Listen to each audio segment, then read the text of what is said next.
When you watch people like Muhammad Ali over the course of your life, you know, the inspiration that they gave, it was just wonderful.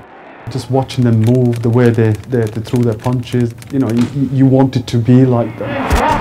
He's in bad trouble. Ali knows it. He's going after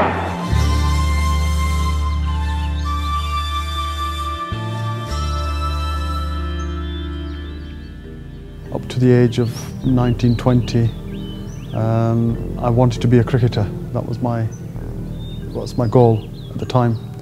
I did actually play professionally for Bradford League for a few seasons.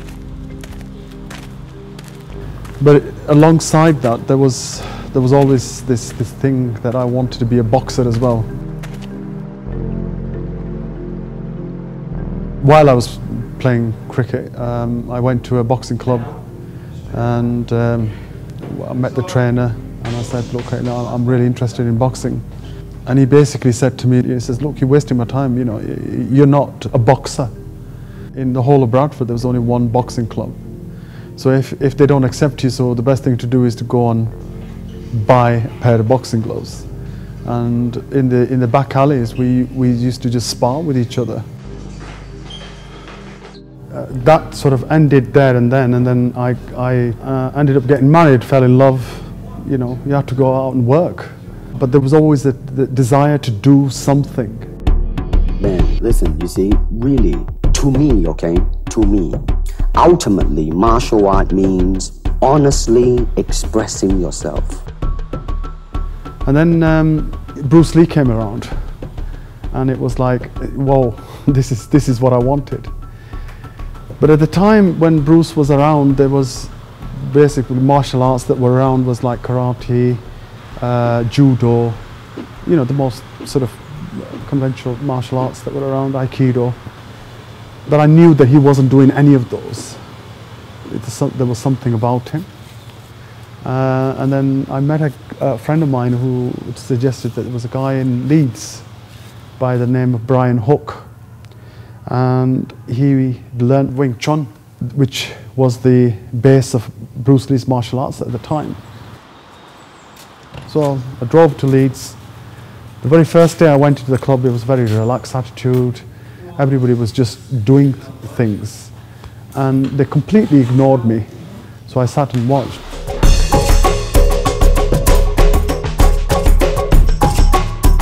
The second time I went again, I was trying to see something and I couldn't. The third time I went, it clicked to me. Yes, this is it. It made sense to me what they were doing. It was because it was just natural.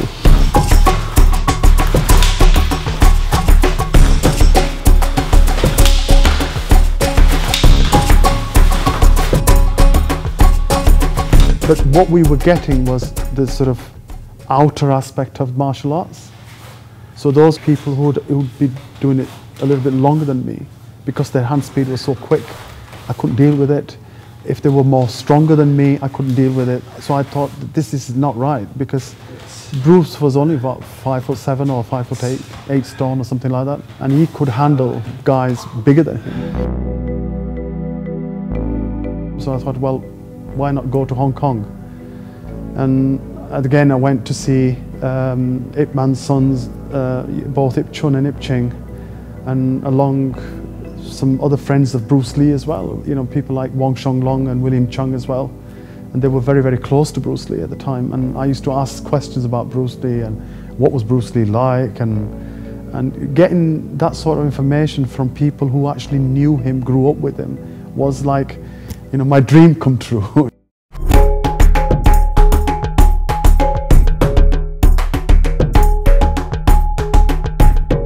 Then sort of years went on and they kept coming and going and teaching us basically the whole system.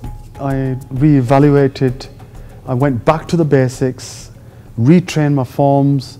I knew all the movements, but the internal aspect of it, the internal expression that comes through the hands, I needed to feel that.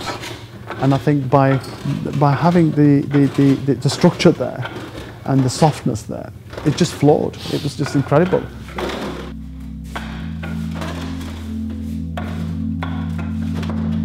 You know, so water is flowing. If something comes in front of it, it finds another way. And that's how Islam and religion has sort of got that essence that, yes, you will have obstacles, but there's a way out of it as well.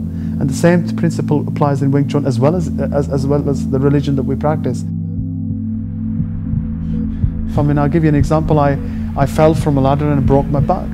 And I had to lie straight for months and couldn't walk.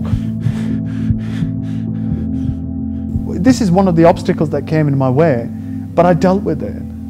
And I didn't sit there and say I felt sorry for myself. I thought, well, you know, you need to get up. If I didn't have the desire to get up, if I'd given up, then that would have been it. Fear is something that hasn't even happened, but I've already anticipated that. So as soon as I anticipate that and lock myself, I've actually given all of myself to him. But if I'm in a state where I'm listening and I'm also responding to what's happening, I can change that. I'm a Muslim, and Islam is my religion, and the essence of Wing Chun, or the principles of Wing Chun, are very, very similar to Islam. You have to be centered. You need to be aware of yourself. If you can actually understand yourself better, then you have a better understanding of the Almighty. So that aspect of it is something that over the years I've explained to my students as well, that you need to be in control. You need to be balanced, and also you need to be able to control yourself. You need to control your aggression, so you don't need to fight. Connected to that shoulder, so I know where that one is. I can keep my eyes closed. If he tries and punches from there, the information is coming from here, right? So there'll be a there.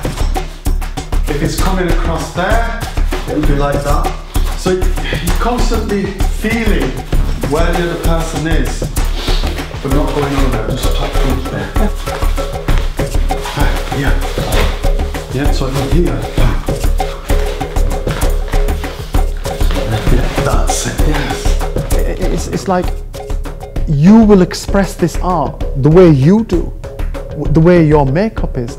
I'm going to do it differently, you're going to do it differently. But the bases have to be there. Watch when I do a Wing Chun punch, I'm dropping. My elbows are, remember Nissan said to you about elbows? Being close to your body? Yeah. So where's my power coming from? Yeah. The emphasis that I put on is that, look, it's not just, you know, information, and wow, you're brilliant. But because it isn't, it's somebody else's information. It's not yours. It has to be applied. It has to be verified. And the only way you can verify it is by actually applying it. And that's the question that we need to ask ourselves, whether we're doing martial arts or whether we're practicing our religion. Has it affected us in any way? Has it helped us to be better people? Have we dealt with our egos?